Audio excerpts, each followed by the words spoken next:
Pastor, falam, né, que quanto mais a gente serve e busca, o outro lado também sabe do potencial, né, o lado das trevas e tenta paralisar e tenta nos tirar do caminho. Quais foram os momentos, mesmo depois, né, que você já tinha a noção de como você estava sendo usado por Deus, em que você sentiu ainda mais essas batalhas espirituais e como você continuou avançando, mesmo, né, tendo o outro lado contra tudo isso? Bom, quando era assim adolescente, eu tinha experiências com demônios mesmo.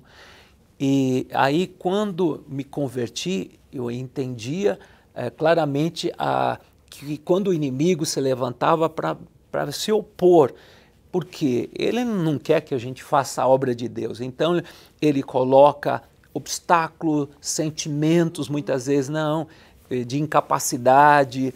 Então ele tenta de diversas formas, jogando setas de paralisação, usando pessoas muitas vezes para dizer quem é você. Então pessoas que criticam a gente, que rotulam a gente.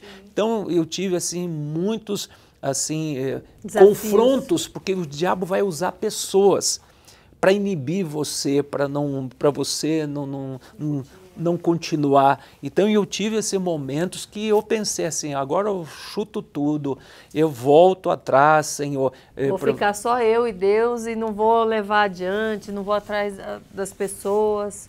Então eu tive assim muitos momentos difíceis assim, falando, Deus, estou morando de favor agora no outro lugar e a situação está difícil, Senhor, nada acontece, eu estou gordo de promessas.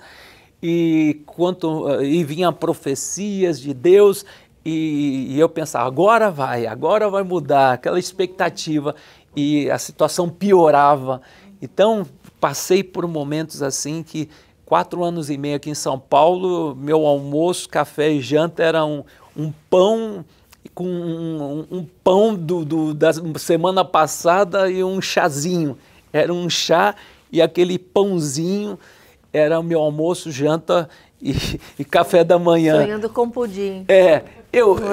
Eu tinha tanta vontade assim de comer pudim, que era minha sobremesa predileta. E passava na frente de uma padaria e falava, ai, um dia eu vou ter dinheiro para comprar um pudim de padaria. Eu quero comer todo um pudim inteiro. E eu falava, meu Deus, quando a situação vai mudar, meu Deus, eu não aguento mais. Aí quando eu tinha condições, e com o meu primo lá, a gente ir lá visitar essa irmã Luzia, que foi ela que Deus falava para minha mãe, você não quer ter filho, vai ter gêmeos. E essa irmã, ela teve assim, ela tinha um amor e um carinho, porque ela nos acompanhou a minha vida, entendeu? E ela falava, Deus tem algo muito grande, persevere, Deus está provando a sua fé, Deus está provando essa área material, confia no Senhor. E eu me lembro que a guinada aconteceu depois desses 4 anos e meio de prova, de deserto, eu gordo de palavra, participava de cultos ungidos, e eu falava, meu Deus, agora vai acontecer. Mas quando você está na prova, você pode orar, jejuar, tudo tem o tempo de Deus. Quando Deus falar, você está pronto, aí sim. Me lembro que eu ganhei para um acampamento, assim, alguém pagou para mim, para o acampamento da igreja, da nossa igreja, da Barra Funda. E o pastor Lamartine não pôde ministrar no acampamento, porque o plano dele era estudar nos Estados Unidos. Aí ficou 4 pastores responsáveis pelo acampamento. E nesse acampamento eu orava por todo mundo, entregava recado para todo mundo, e faltava um casal de Jacutinga, de sul de Minas, que esse homem, ele ficava correndo atrás de mim, ele acho que tinha uns seus 20 e poucos anos, que ele queria também a profecia, falou, todo mundo recebeu e eu não recebi. E eu, sabe, quando você está cansado, ministrou para todo mundo e você não recebeu nada. Aí eu orava aqui, botava uma mão na parede, ele também colocava uma mão na parede. E tem um momento que você falou, ore por ele, você está meio injuriado, ore por ele. Aí eu falei, Robério, eu posso orar por você? Pode, eu quero isso. Aí o Senhor falou assim, filho, você apresentou diante de mim 33 itens.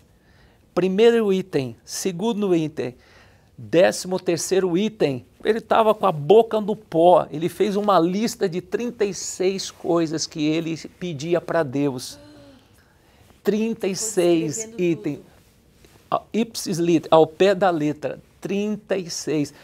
Ele era daquelas pessoas tradicionais que não cria assim, nos dons de cura, porque veio de uma igreja que não dava ênfase, mas ele queria ter essa prova. E Deus provou, citando os 32 itens. Nossa. E naquele momento ele falou, Senhor, me rendo. Senhor, eis-me aqui, Senhor. E chorava copiosamente. E naquele acampamento, Deus tocou no coração dele para ele dar um cheque para mim. E a esposa, assim, dá o melhor que ela tinha. Ela tinha um anel.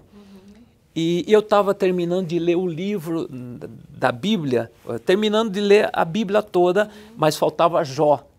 E no acampamento eu li a última folha e Jó recebeu o anel e Jó recebeu o dinheiro. E o Senhor falava assim, filho, eu estou mudando a sua sorte, eu estou virando a página, eu vou começar a te abençoar na área material. Aí, quando eu recebi aquele cheque seria hoje no valor de R$1.000. Eu falava, eu vou numa padaria, nossa, vou comprar um pudim de padaria. Tamanho do mundo. Assim, ó, o pudinzão aqui, ó. E naquele tempo, quem são os mais velhos se lembra do Grupo Sérgio. É um restaurante muito antigo. Se falar para o seu pai e sua mãe, Grupo Sérgio era muito conhecido. A gente entrou lá meio-dia, a gente saiu 4 horas da tarde. Gente... almoçando. A gente ficou lá que nem criança, comendo tudo do bom do melhor, porque era assim, coma à vontade. Eu tinha doce. E a gente, assim, deu um prejuízo, porque o meu primo comia muito, e pesava 160 quilos. Saiu de lá pesando 200. Nós, os dois, saímos de lá. Eu era magro que dava dó, porque era jejum forçado. Então, e eu sei que eu falei... A primeira pessoa que eu pensei foi no pastor Agostinho, que era o meu primo. Naquele tempo, ainda não era pastor, nem eu era pastor. Mas o mais lindo, assim, que o pastor Lamartine, ele entregou o culto de quarta-feira para me ministrar no culto de quarta-feira. Ele tinha entregue para os pastores, mas de um grupo assim, de 80 pessoas, de repente chegou a 7 pessoas. Ele me via eu ministrando, orando, profetizando para as pessoas. Ele falou assim para os pastores... Até então você não tinha um horário, um lugar? Não. Você fazia de que forma que você passava essa palavra? Então eu orava pelas pessoas, eu intercedia quando Deus falava, ora para um, ora para o outro. Nesses grupos então, de oração, eu era células. sempre fazer um trabalho que o pastor tem que fazer. Sim. É botar a mão nas ovelhas. Sim. E os pastores eram mais retraídos, tudo formado em teologia, eu não tinha nada de formação de teologia, para que não venham dizer que foi a capacidade que veio do homem, veio do livro, mas eu aprendi a comer a Bíblia, ler a Bíblia de Gênesis a Apocalipse, então já li hoje mais de 30 vezes. Então, o pastor Lamartine chegou e falou para mim, você topa dirigir o culto de quarta-feira? Lógico, eu topo, é de Deus, é testificação vindo do Senhor. E comecei com 7 pessoas, eu falei para essas 7 pessoas, daqui 2 meses nós vamos ter um cultão e vai ter banda. Eu sempre aprendi a ser um homem de fé. Você libera e deixa o resto para Deus. Então, deu 2 meses, nós já tínhamos um grupo que era os Vencedores por Cristo. Naquele tempo, um grupo muito conhecido, uma banda musical, e já tinha um cultão.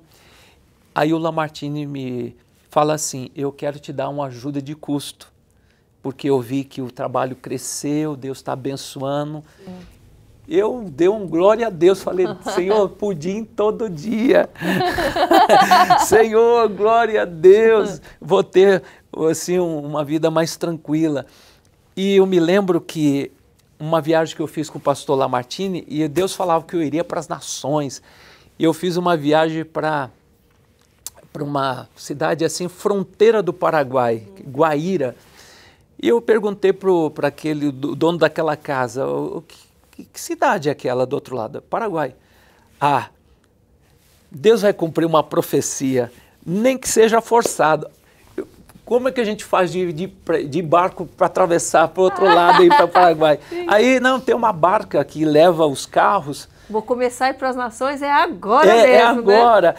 Eu dobrei meu joelho lá naquele lugar tão poerento, assim, que levava os carros. Falei, Senhor, estou indo para uma nação, Senhor. Quando cheguei no Paraguai, lugar bem feio, sabe, terra batida. Falei, Senhor, eu estou no Paraguai, estou em outra nação, Senhor, o Senhor está cumprindo essas profecias que o Senhor falava. Para mim era como eu estava em Nova York, na França. Você viu, ele te fez chegar perto, mas a decisão de ultrapassar foi tua.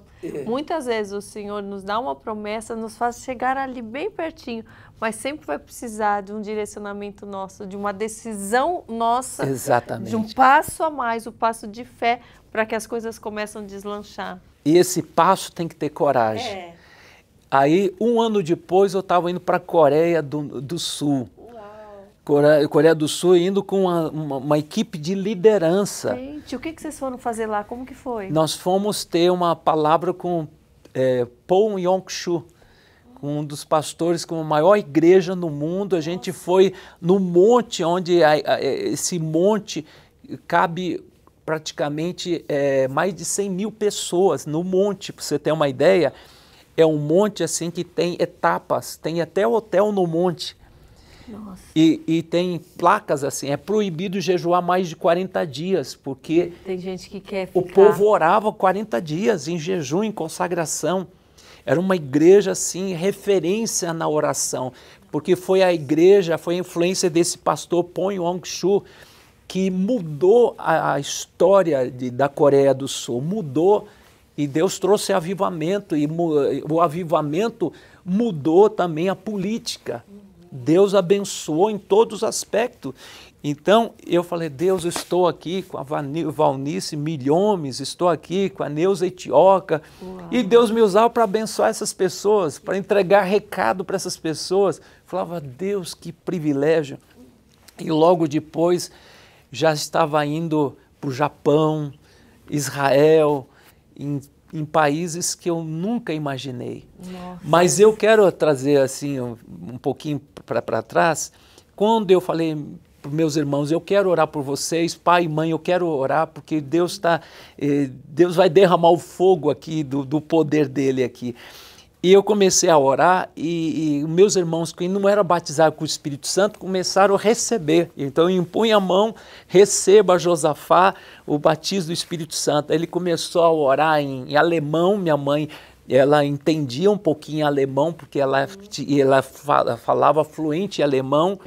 E depois em hebraico, minha mãe falava em Yiddish, que é uma língua misturada com alemão, com hebraico. E o meu irmão assim falava em outras línguas e entregou um recado para mim, falava, daqui a um ano você vai naquela região do Oriente, Coreia, Japão, e Deus cumpriu. Meu irmão tinha 11 anos. Falaram que eu vou parar por esses cantos aí, se daqui a pouco eu estiver lá, ó, você fala, cumprindo promessa também. E o meu irmão, Davi, ele era muito racional, muito assim, racional, tipo Tomé, tem que ver para crer.